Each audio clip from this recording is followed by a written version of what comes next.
Saksikan serunya kembali ke laut di Mancing Mania Strike Back. Mantap! Setiap Sabtu dan Minggu jam 1:30 siang. Mulai 6 Mei. Ini baru Trans 7.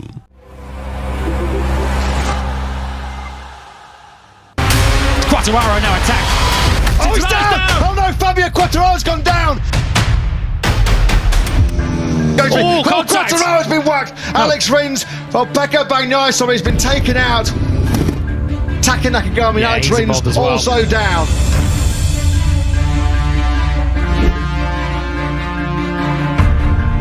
Insiden kecelakaan kerap berujung hukuman. Meski merupakan sesuatu yang sulit dihindari, terkadang crash merupakan akibat ulah seorang pebalap yang sembrono atau kelewat agresif. Yap, crash tidak selalu murni kecelakaan. Atas dasar itulah, penyelenggara MotoGP menetapkan sejumlah hukuman untuk individu yang bersalah dalam sebuah crash. Salah satu yang sedang ramai diperbincangkan saat ini, long lap penalty.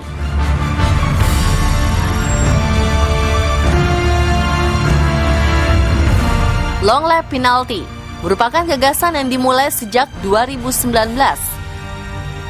Rider yang divonis bersalah wajib menjalani sanksi melalui lintasan Longer Route. Imbasnya, sang rider akan merugi sekitar 2 hingga 3 detik. Hingga saat ini, penyelenggara MotoGP memiliki pandangan long lap penalty adalah sanksi yang paling seimbang dan cepat dilaksanakan. Namun apakah keputusan tersebut senada dengan mata para penikmat balap motor? Well, kita bahas selengkapnya di Starting Grid MotoGP.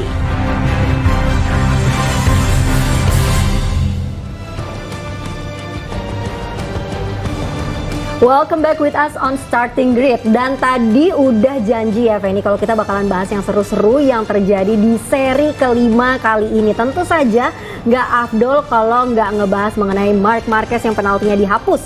Tapi sebelumnya Feni pengen ingetin juga nih, jangan lupa ya untuk mengikuti podium race dalam setiap balapan di setiap serinya, karena bisa saja kalian mendapatkan hadiah jutaan rupiah setiap serinya. Nah, Mas Joni dan juga Niko, tadi kan dari cuplikan yang sudah diberikan kita dijelaskan bahwa long lap penalty itu ada dari 2019 gitu ya. Dan juga seharusnya Marc Marquez ini menjalankan long lap penalty, tetapi apa sih alasan akhirnya dihapuskan? Mungkin Niko dulu nih. Pertama-tama kan waktu itu di GP Portugal di Portimao, Marquez melakukan kesalahan dengan hingga membuat Oliveira terjatuh. Kemudian sayang sekali Marquez juga absen pada beberapa seri setelahnya di Argentina, kemudian di Amerika dan juga di Jerez. Nah, hal itu sebenarnya Marquez itu mau dihukum di Amerika. Cuman karena dia tidak tampil karena cedera, menyebabkan hukumannya itu dibanding, jadi Honda minta banding gitu untuk hukuman Marquez supaya tidak dijalankan. Dan ternyata bandingnya tersebut diterima oleh pengadilan banding MotoGP. Dan sambil sama-sama kita lihat juga ini adalah cuplikan seperti apa sih ketika itu yang membuatnya harus mendapatkan penalti. Dan tadi Niko juga menjelaskan bahwa akhirnya banding tersebut berhasil ibaratnya untuk Honda. Dan akhirnya dicabut. Itu dia kenapa dia tidak menjalankan long lap penalty kali ini ibaratnya di sirkuit ini. Dan ini adalah cuplikan antara Quartararo dan juga Oliveira pada saat itu, dan banyak juga yang mengatakan bahwa ini tuh bukannya harusnya mendapatkan penalti yang sama nih, kok nggak dikasih penalti yang sama nih sama Marc Marquez? Ya nggak sih? Waktu itu kan banyak tuh netizen mengatakan hal tersebut. Alasannya kenapa kok dia nggak dikasih penalti gitu, Mas? Jadi sebenarnya kalau kita melihat ini yang kalau kita Quartararo di MotoGP kemarin Jerez 2023 itu memang seharusnya tidak dikenakan long lap penalti, karena itu posisinya dia istilahnya di sandwich, tidak bisa melakukan kemana-mana, istilahnya udah pasrah aja, dia harus terkena istilahnya senggolan dengan pembalap di depannya, dan akhirnya mengakibatkan tabrakan yang membuat Oliveira pun kembali cedera. Ini yang menjadi problem. Cuman problemnya lagi sebenarnya adalah ada long lap penalti dengan 2019 yang dimodifikasi, karena harapannya adalah awalnya ini agak sedikit ambisius karena ingin menghilangkan istilahnya right through penalty. Karena apa? Right through penalty ini agak merepotkan karena harus masuk pit lane, kemudian harus ada pit limiter di 60 km per jam. Ini akan membuat pembalap ya keburu frustrasi. Nah, harapannya dengan long lap penalty ini dengan kondisi ya tanda petik, tanda long lap penalty ini kan tidak ada aturan baku harus berapa detiknya, karena tergantung di sirkuitnya.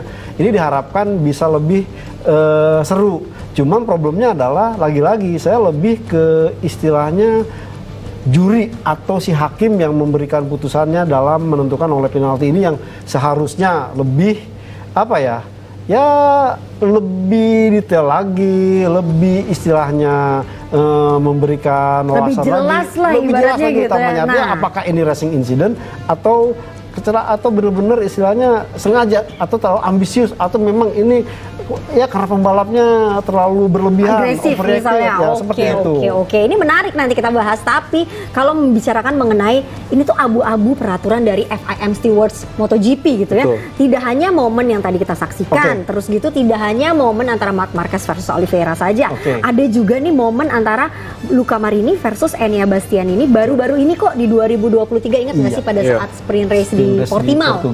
Iya kan ya. Betul. Itu juga hal yang sama nih. Coba Niko kita lihat nih Niko. Menurut Niko ini tuh pantas nggak sih dikasih long lap penalty atau ya memang tidak gitu?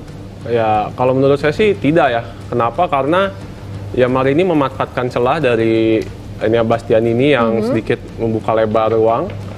Nah bisa kita lihat di sini. Iya. Bukan ini. Ya jadi itu sih menurut saya pure racing incident. Karena ya tadi karena Enea Bastianini sudah melebar sehingga menyebabkan dia melintasi dirty, bagian kotor dari track sehingga menyebabkan high side. Dan itu ya, pure racing incident. Dan selanjutnya tidak hanya momen tersebut saja, tetapi ada juga momen antara Morbidelli, kemudian juga Bezzecchi dan Alex Marquez juga yang banyak juga nih yang mempertanyakan mengenai momen ini tuh seperti apa sih harusnya diberikan atau tidak.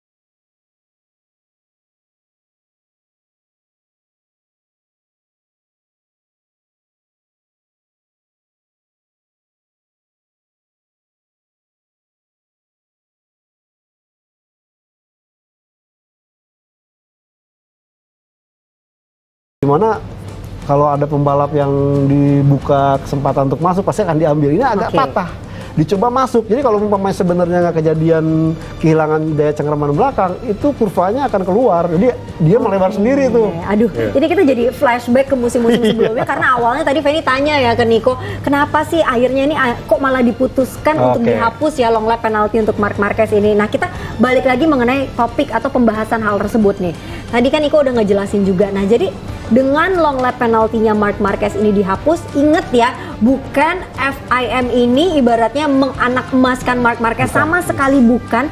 Dia memang wajar, dia memang harus mendapatkan long lap penalti. Tapi yang salah dari FIM ini justru adalah dia tidak disiplin atau dia tidak tegas memberikan di mana dan juga beberapa kali untuk merubah-merubah isi dari hukumannya tersebut. Iya, Mas Joni berarti ya? Saya sih melihatnya seperti itu. Jadi pure ya, bukan terus dasar pendukung Marquez, bukan, tapi ya kita melihat bahwa Marc Marquez sendiri udah legowo loh. Iya, dia udah menerima dan benar. Dia artinya bahwa menyadari itu kesalahan dia dan double long lap penalty itu bukan perkara mudah dan itu sudah menerima. Tapi problemnya adalah ya entah kenapa dari pihak FIM Stewardnya ini entah under pressure kah, entah atau gimana. Ini ya kecuali dia mau mengubah redaksionalnya, mengajak kembali ketemuan pihak terkait, itu lain cerita. Kalau bisa juga, maksudnya kalau dalam aturannya itu dibuat dengan kata-kata yang nggak rancu gitu. Betul. Iya, setuju banget sih.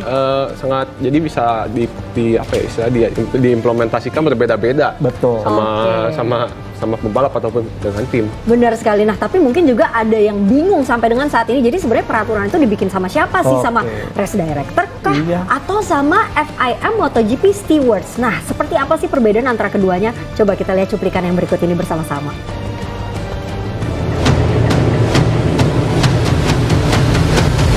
We're about to get going then. Take 2 for the Spanish Grand Prix. Full throttle. Lights out. And we are going once again here in Jerez. And once again, look at the KTM's unrivaled launches.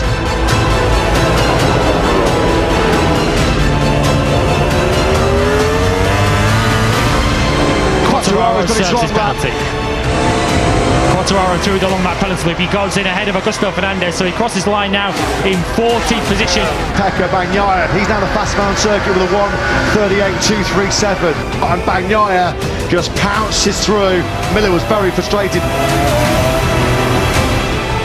Pecco Bagnaia's now got to drop 1 position. So did he overtake under yellow flag somewhere? So he's going to have to drop back behind Miller now. Could be the overtake on Miller. Fabio Quartararo, dearie me, incorrect long lap penalty. He's got to go back in. So he didn't serve the long lap correctly. He's got to come back in.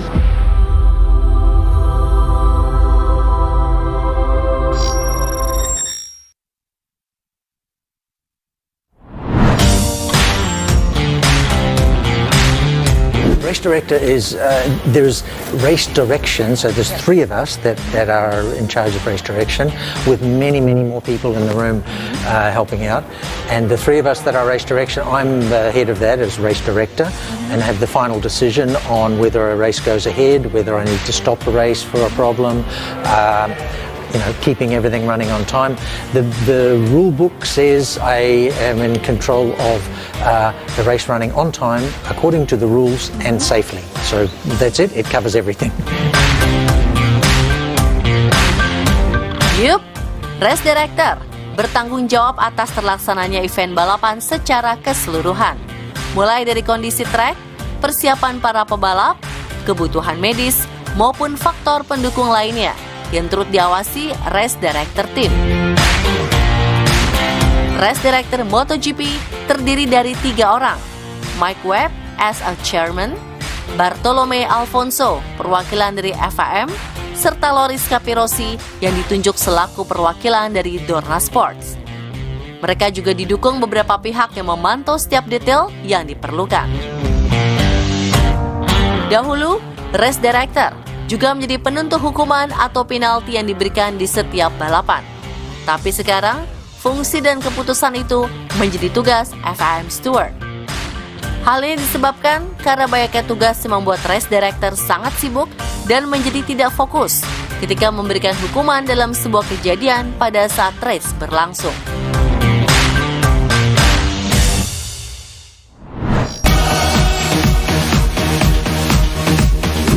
Way and Valentino runs a little wide.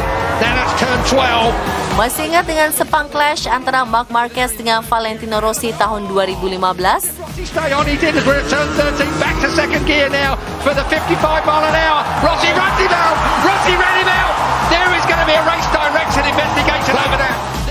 Yes, buntut dari kejadian tersebut, Federation Internationale de Motociclisme bertindak tegas dan memutuskan untuk menata ulang struktur race direction. Dibentuklah bagian khusus yang bertugas meringankan tanggung jawab race director yang bernama FIM Steward. FIM Steward bertindak sebagai hakim dan wasit yang mengawasi jalannya balapan dan berhak memberikan hukuman jika ada kesalahan yang terjadi. Adapun yang ditunjuk menjadi chairman dari FIM Steward yaitu Freddie Spencer, pria asal Amerika Serikat bertugas sejak tahun 2019. Ia dikenal sebagai mantan rider MotoGP yang meraih titel juara dunia kelas 500cc pada tahun 1983 dan 1985. Dalam melakukan tanggung jawabnya, Freddie dibantu oleh Andres Somolinos dan Tamara Matko. Semua keputusan atas penalti yang diberikan kepada pebalap menjadi wewenang FIM Steward dan race director hanya sekedar mengetahuinya saja. Seorang FIM Steward harus berlaku adil dan tidak memihak siapapun untuk segala pelanggaran yang terjadi ketika balapan. Gimana GP Mania? Sudah lebih jelaskan tentang perbedaan tentang job desk race director dan FIM steward? Iya, itu tadi perbedaan race director dan FIM stewards. Dan yang menarik tadi pada saat kita menyaksikan cuplikan, Fanny ngobrol-ngobrol nih sama Nico dan juga sama Mas Joni nih mengenai kenapa sih kok akhirnya Marc Marquez ini bisa naik, bisa banding dan akhirnya diputuskan bahwa oke, dia tidak menjalankan penalti tersebut. Dan ini dia juga mengatakan bahwa it's not my fault. Ya benar, dan wajar juga bahwa Hondanya alias timnya ini menaikkan banding. Dan ingat, untuk banding tersebut ternyata harus ada biaya yang dikeluarkan ya Mas Joni ya. Dan ternyata biayanya nggak sedikit, bener nggak sih? Iya, Repsol Honda harus melakukan deposit kalau nggak salah sebesar 3.000 euro ya. 3.000 euro. Oke, 3.000 euro itu berarti kurang lebih 45 sampai 50 juta lah, Iya, kurang lebih ya. Beli motor baru. Iya, dapat motor baru tuh ibaratnya. Jadi kan mereka harus bayar nih untuk banding agar diinvestigasi lagi atau ditinjau lebih jauh lagi ya kita mengatakannya. Nah, ternyata bandingnya ini diterima. Dia tidak usah menjalankan long lap penalty karena ini memang ibarat kata bisa kita katakan adalah kesalahan FIM stewards-nya juga sedari awal yang berbeda-beda memberikan hukuman dong. Betul. Nah, berarti uangnya diambil lagi? Ya uangnya enggak dong. Oh, angus gitu? Utungannya angus, jaminan, deposit.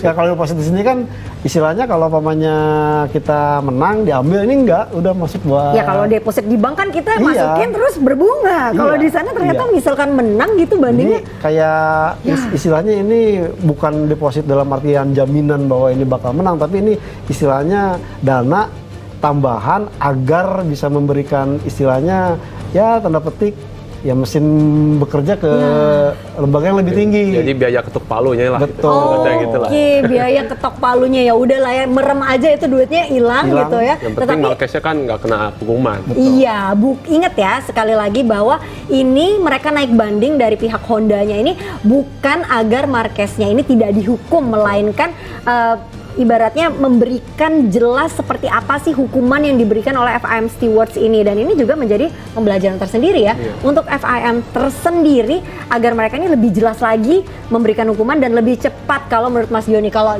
Niko pengen nambahin apa nih? Biar apa lagi nih FIM-nya nih? Ya, saya pengennya sih FIM lebih memperjelas itu hukumannya tuh diterapkan di mana, kapan, kalau pembalap cedera itu harus diberikan hukumannya gimana, dilanjutkan atau tidak.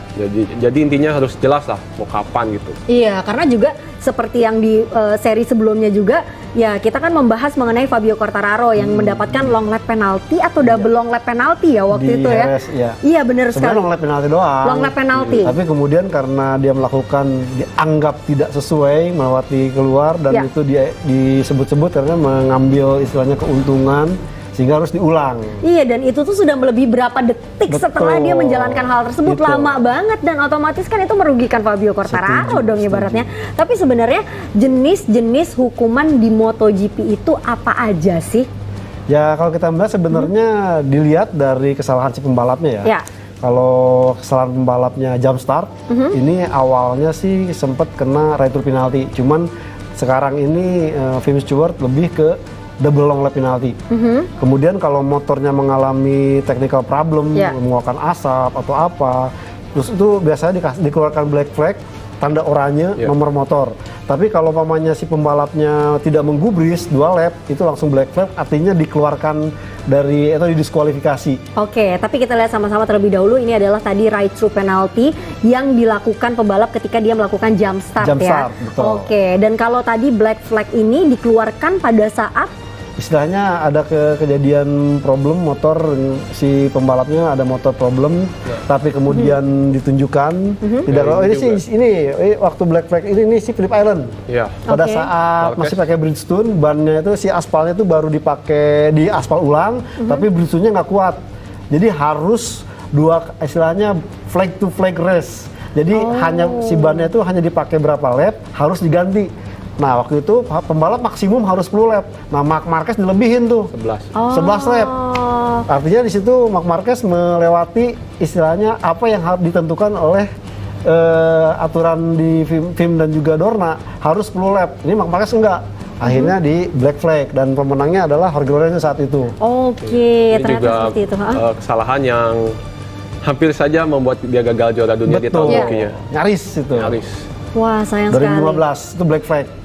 Dan selain itu Akhirnya kan tadi didiskualifikasi 0 poin. 0 poin jadinya. Tadi sudah disebutkan oleh Mas Joni ya Niko, ada right through penalty, kemudian juga ada black flag. Selain itu ada apa lagi sih hukuman-hukuman di MotoGP? Ini ada turun satu posisi. Ya ini implementasinya terakhir terjadi oleh Bagnaia ya, pada Bagnaia yang waktu itu dianggap melakukan manuver yang kurang berkenan kepada Jack Miller.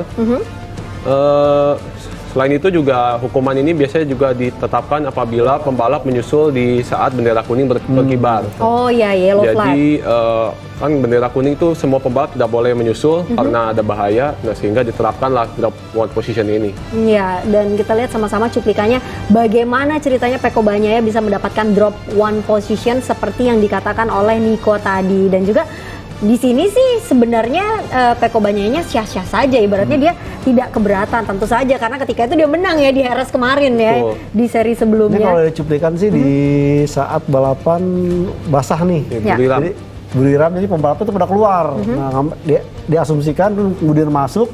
Ya biasa kalau umpamanya udah keluar itu si pembalap tidak boleh ngambil posisi di depannya. Makanya tadi ada pengumuman drop harus turun satu posisi karena mengambil kesempatan di saat keluar tikungan. Ya, nah udah ada beberapa, masih ada lagi nggak sih hukuman di MotoGP yang harus diketahui oleh GP Mania nih? Nah ini ada track limit ya. Track limit ini hukumannya biasanya berupa long lap penalty apabila pembalap sudah melebihi jumlah 5 kali melewati garis jauh.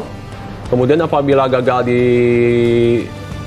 lebih lagi bisa dapat double long lap penalty. Jadi maksudnya apabila pembalap tidak melakukan long lap penalty pada saat 5 kali melebihi garis itu, bisa jadi double long lap penalty.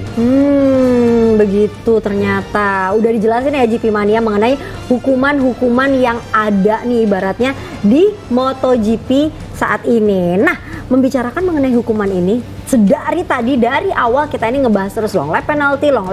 Mungkin kalau kalian pecinta MotoGP dari era 2019 sudah biasa lah ibaratnya dengan apa yang dinamakan oleh long lap penalty. Karena long lap penalty ini sendiri baru ada di 2019 karena sebelumnya tidak ada yang namanya long lap penalty ini ya Mas ya.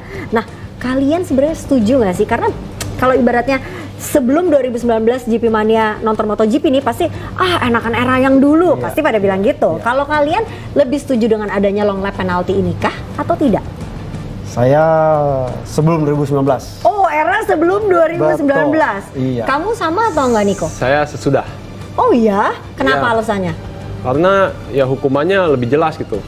Untuk ya memang ada sebenarnya saya pengen hukumannya itu lebih seimbang. Enggak, lebih seimbang. Oh, Jadi seimbang. ibaratnya di setiap sirkuit kan beda-beda itu Ya.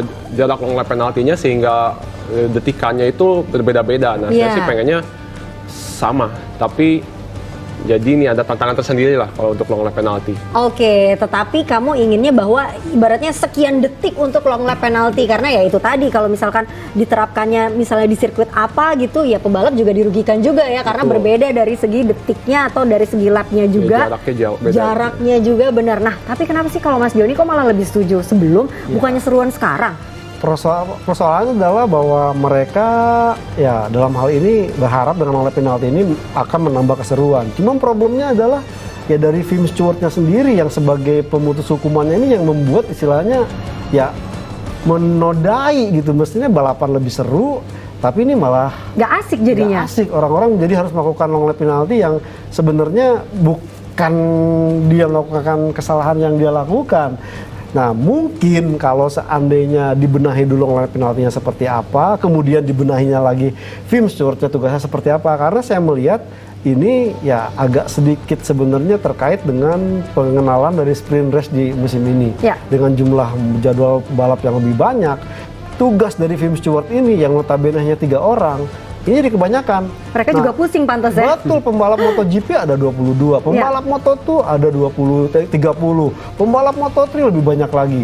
Nah, bayangkan harus memperlihat karena Film Stewart MotoGP ini jelas tugasnya adalah memberikan hukuman. Ya. Sudah tidak ada urusan. Race Director udah tidak lagi dia hanya tahu bahwa oke, tugas ini dibebankan pada Film Stewart. Ya. Nah, Film Stewart cuma 3 orang harus ngurusin satu pembalap di setiap istilahnya kalau sprint race ada dua, ya tadinya 13 race berarti 13 pembalap, ada 22 pembalap, 13 putaran, mantengin kamera terus. Ya. Nah, maksud aku kalau seandainya dibenahi dulu nih SDM-nya, ya terlepas mau gimana caranya, artinya bisa diperhatikan satu persatu, ini mungkin akan lebih bisa visible, lebih fleksibel, lebih jelas gitu. Kalau ketimbang sekarang 3 orang, tiba-tiba kecepatannya juga tidak memadai. Misalkan dia di lap kedua melakukan insiden, tapi baru diberikan long lap penalti di lap ke-10, kan rugi juga gitu. Makanya saya lebih cenderung ya sudahlah, mendingan kayak dulu aja gitu. Kalau mamanya ketahuan salah,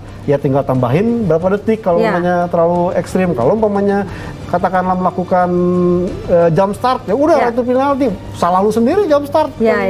Mau misalkan, wah gua kan start di depan, gua rugi dong. Ya salah lu sendiri jump start. Ini lewat right to penalti, terlepas memang dengan right to penalti ini lebih dirugikan karena ada istilahnya limiter di pit lane. Tapi seandainya belum dibenahi film MotoGP steward panelnya ini, ya saya lebih suka untuk MotoGP di sebelum 2019. Oke, jadi kalau Mas Joni lebih ke SDM-nya ya, ibaratnya ngapain sih ngotak-ngatik peraturan kalau merekanya sendiri saja tidak bisa mengaplikasikan hal tersebut dengan benar, dengan sama. Karena sedari tadi kita juga sempat bahas mengenai ini tuh acuannya apa sih sebenarnya, ini tuh kok di sini beda, di series berikutnya juga hal yang sama kejadian tetapi tidak dikasih, ibaratnya itulah yang membuat Mas Joni lebih pengen mendingan kayak yang sebelumnya aja. Mereka juga ibaratnya jadi lebih fokus juga gitu kan ya. Nah, tapi kalau menurut Niko ternyata asikan yang sekarang gitu ya. Lebih seru nontonnya. Lebih seru karena ya sesudah long lap penalti kan pembalap harus masuk ke sirkuit lagi, dan itu jadi ibaratnya merubah lagi persaingannya gitu. Nggak hanya sekedar untuk nambah 3 detik saja. Jadi ya dia harus bersaing lagi tapi di posisi yang berbeda. Menurut saya itu yang membuatnya jadi lebih seru. Oke, dan tentu saja mengenai skill para pebalap itu jadi lebih diuji lagi ya Niko ya, dengan adanya long lap penalti seperti yang kita bahas dari tadi. Dan tadi juga kita sudah melihat mengenai di mana sih long lap penalti itu harus dilakukan gitu, karena setiap seri ini berbeda-beda juga gitu ya, tidak sama. Misalkan di semua seri di turn sekian ibaratnya, tentu saja hal tersebut beda. By the way, dari tadi nih kita ngomongin soal hukuman, soal penalti nih, ibaratnya kayaknya mendingan sekarang ngomongin yang asik-asik, ngebahas hadiah kali ya, asik nih ya. Jangan lupa loh untuk mengikuti podium race. Gimana sih caranya? Setelah break Feni bakalan kasih tahu ya.